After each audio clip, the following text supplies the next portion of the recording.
Hey guys, as I promised, here is my video on building the Tom Sawyer Book Nook. Now, this Book Nook was designed to be a gift for a young man, and as a result, I wanted it to have kind of a masculine look to it. So I thought long and hard about it, how I was going to bring Tom Sawyer to life. And one of the things that, of course, came to mind is the scene in which Tom is convincing all of his friends to basically whitewash a fence, and very humorous portion of the book, and I felt kind of overdone. So I gave it a little bit more thought, and I really like the cave scene in the book. And it's also, in Disneyland, one of my favorite parts of Tom Sawyer Island, which has now been renamed. But anyway, there's a series of caves that weave through that island that has always been a lot of fun to me as I was growing up. And I thought, I'd like to kind of bring that to life.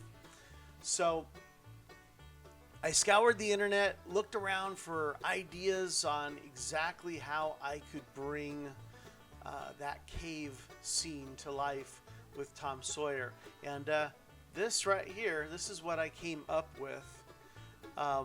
This is Tom helping Becky through the cave, holding their little candles. And I really, really liked how this looked. Also, if you look carefully, on the left-hand side of that picture is a stalactite stalagmite formation that appears to be like a moaning face looking at the kids as they come through. And I thought that would be really, really cool to recreate as well. So this is what I went with, and so let me show you how I actually made it come to life. So one of the first things that I wanted to make sure that I did was sculpt my characters. It's one of the harder things for me to do, so I wanted it to look right. And so I knocked out Tom first. Now, this is one of my first characters that I sculpted. Couple issues with him. I'm not good at sculpting faces yet. I'm getting better, but you can definitely tell in this face it's not that great. But unfortunately, this face shows, and so I had to make the best attempt that I could at it. Then you can look over on his right arm. He's holding a candle, and this is another one of my very first attempts at sculpting the candle with the LED inside. Tom is built on a wire frame wrapped in a little bit of aluminum foil. The candle there I had to bend the LED with its resistor into place and still make a hand and everything, and it ended up with a very fat looking candle. Wasn't super happy with it. I did correct that when I went to Becky. As far as the rest of the proportions on his body, they're okay. His pants are a little droopy. I guess that's more in style now than it is back then. But maybe these are hand-me-down pants for him. So, but I was actually kind of happy with how he ended up looking. So then when you look over at Becky, now Becky, you can look at her face on there. The nice thing about Becky is that her face is not showing. So when you see her face here, you can see I'm getting a little bit better at faces, but I didn't even worry about painting it because it's not going to show at all. But you can see the candle here came out a lot thinner and more candle looking.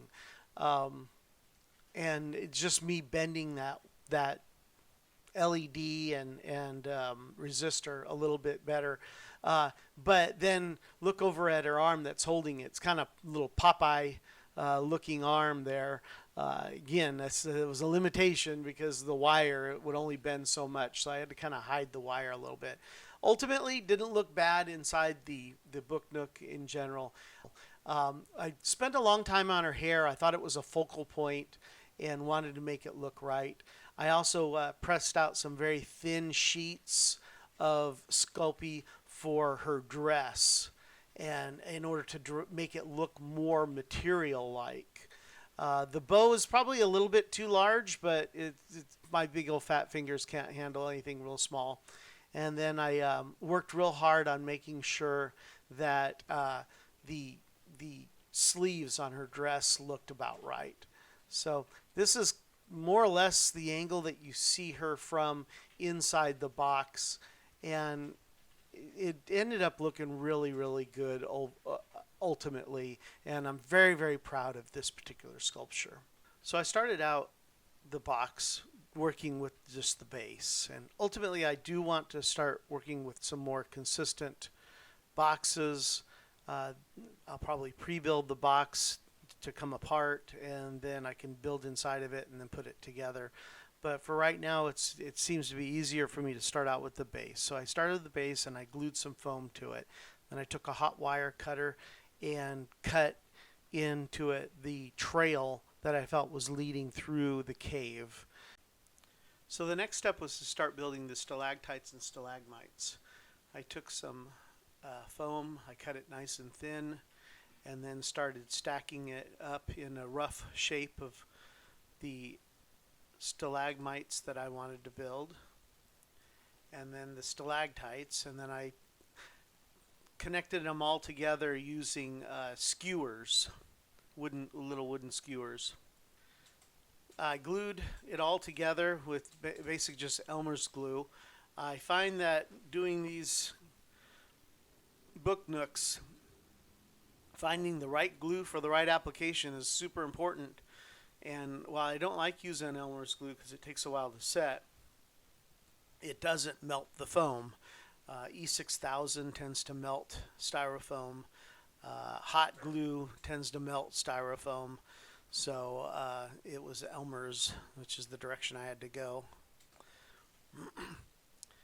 Here's a picture of me clamping the stalagmites down onto the bottom using one of my wood clamps there.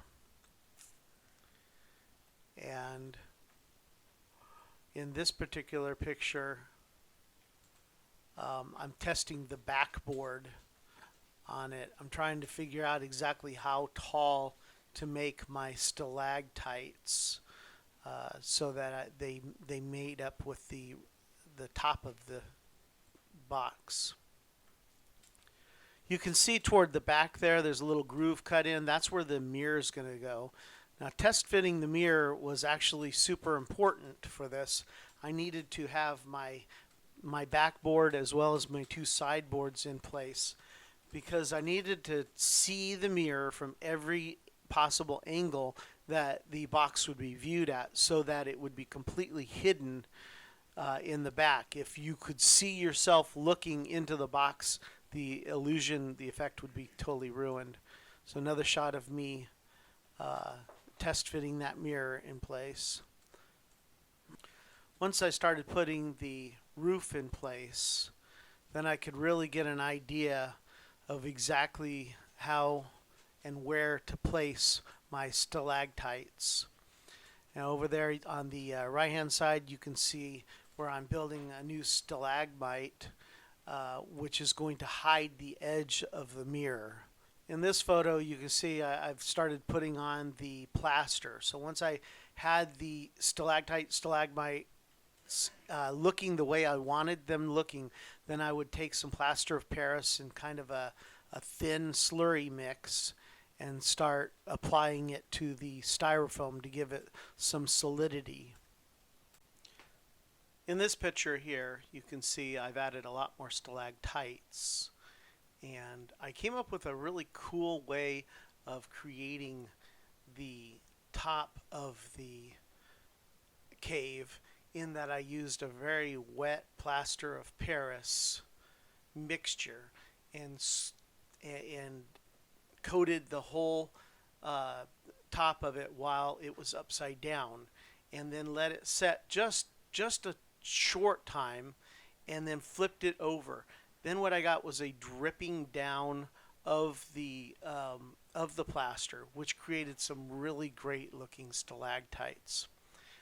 The other ones that you see in this picture is some of them that I created just out of whole foam. I just shaped it using a hot wire foam cutter and into a conical shape.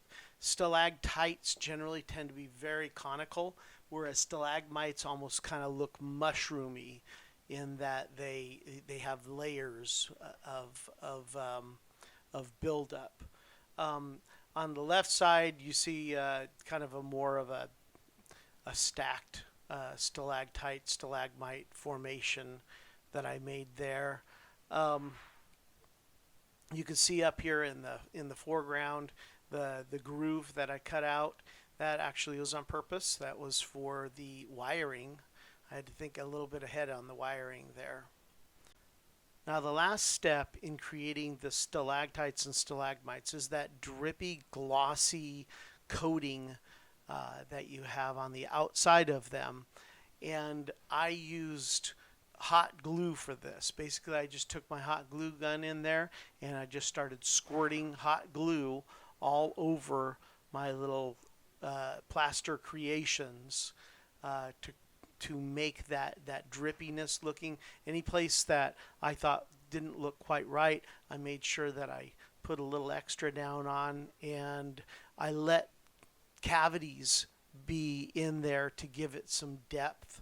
So you'll see cavities on the stalagmites. Believe it or not, I must have used at least 12 sticks of hot glue on this project, and they were not the short little stubby sticks either. We're talking about the long ones, the ones that are like 8 or 9 inches long. I used hot glue like crazy. I really wanted to make sure I had the right effect, and I really thought that ultimately it added so much to my cave. Now here I've started to paint the formations, and I started with a base coat of black, and then I went over it with kind of a rusty looking brown, and then went over that with a light gray on top of that. And that seemed to give me that depth and colors of it. The black really brought out all the shadowy areas, whereas the rust and the gray tended to make it look more like rock. After I was really happy with the paint job that I had put down, I had then hit it with some gloss clear coat to make it look like that slimy look that, you know, thousands of years of wet drippiness would create. If you notice, I didn't really do a lot of detail on the floor of the cave, and that's mostly because I'm going to cover that up with a sandy pathway. So I let that alone and just concentrated on my rock formations. It was finally time to put the characters in. This is the part I was really excited about. As you can see, I finally got Becky painted. She looks great. I left those grooves in the floor where I could lay my wiring down, and then I glued my characters into place. The grooves I covered up with a little bit of plaster and of course paint, and as you can see, I put in the sand, so I covered them also up with the sand. Just brushed a light coat of Elmer's glue across the floor and sprinkled the sand down on top of that. It all ended up looking really, really good. Now at the beginning of the video, I told you that I wanted to kind of recreate that spooky little face inside the cavern, and I did pretty well at that. It turned out to be a little harder than I really wanted it to be, but if you look over here in this section, you can see the kind of the upper and the lower teeth coming down, and just above them looks like a gash in the rock where the eye will be. So when I started lighting, I wanted to really highlight this particular section of rock. and I knew I was going to have to do that with some sort of color. So I experimented around with a lot of different colors for the inside of the cave. I ended up with blue. This looks a lot hotter than it ultimately ended up being. Um, it's just because of the picture, really. It's actually much dimmer, but what it does do is it kind of gives a glow through the cave, and I, I, I I bounced around between having it just flickering candlelight and then this blue, but I really did want that little splash of color, so I ended up going with the blue. And you can see back there in the back, there's my spooky little face in the rock, uh, facing down my explorers. Now that I've got my lighting exactly how I want it, it was time to affix the sidewalls on permanently and put the top in place. As you can see, I wasn't quite sure exactly where the end of the top would come out. Again, I'm really cruddy about building exactly square boxes, so I waited to finish up the entire ceiling of the cave until I had gotten to this point. I put in some layers of styrofoam, glued them down into place, and then used my trick of the slurry plaster of Paris to create that bumpy texture on the top of some, like developing stalactites. All looked really good. There's a couple more stalactites that I put into place once I finished this up. There was a very large one I put off to the left hand side, and some smaller ones I put off to the right hand side to flesh out this ceiling portion. So here's a test lighting that we did with video, and we were just kind of getting an idea of how the lights would look. First with lights totally on, and then we slowly turned out the lights to get that nighttime deep cave look. You see it just seems to go on forever. And now the next step is to finish up the outside of the box. Now on the outside of the box, I knew I wanted to make it look like you were outside the cave looking into it. So I wanted a stone face, not that stalactite, stalagmite look. And I toyed with a bunch of different ideas on how to do this, ultimately coming up with this particular idea, which is balls of aluminum foil that are covered in Sculpey and then baked and then painted. Now once I put the frame onto the front of the box, I was left with kind of an unsightly ridge where the Sculpey rocks kind of ended where I sculpted them, and I wanted them to look like they were encompassing the box itself. So I glued it in place, and then I used a product called Epoxy Sculpt, which is a two-part epoxy clay that you mix together and knead it all up, and then you sculpt with it. When it cures, it becomes very hard, similar to Sculpey. So I finished up my rocks on the box and then painted them to match. The box itself is covered in the same type of board that they use on picture framing, and I came up with a different way of doing this that I really liked. In my previous boxes, I ended up with a seam along the edges. What I did here was I put the board up against the wall of the box and glued it in place. Once the glue had dried, I folded that board down across the top of the box, gluing it in place. Once that had dried, I then I turned the box on its side and glued the final side down to it, and then cut it off at the bottom, making one contiguous cover over the box. It really looked clean this way. Well, here's the finished product. I printed out some woodcut drawings and put some quotes from the book on them, and then used a spray adhesive to glue them to the outside, which also looked very clean. and you can see my frame in place. If you notice there, I glued a little bit of moss into the crevices there, added a bit of realism. And here's going deep into the cave. You can just see that trail going on forever. You see my spooky face. Well, that's about it for this particular video. I hope you enjoyed it. And I hope it's got your creative juices flowing for exactly what you can do. I know for me, I love making these book nooks, and I have a whole list of them that I want to build in the future. In fact, the next one is going to be Harry Potter themed. It's actually a book nook that a kit that I bought off the internet, and I'm going to make it my own. So if you're not confident to build something out of scratch like I did here, this might be a good way for you to build one and put your own little touches on it and make it your own. So stay tuned for that one. Thanks for watching again.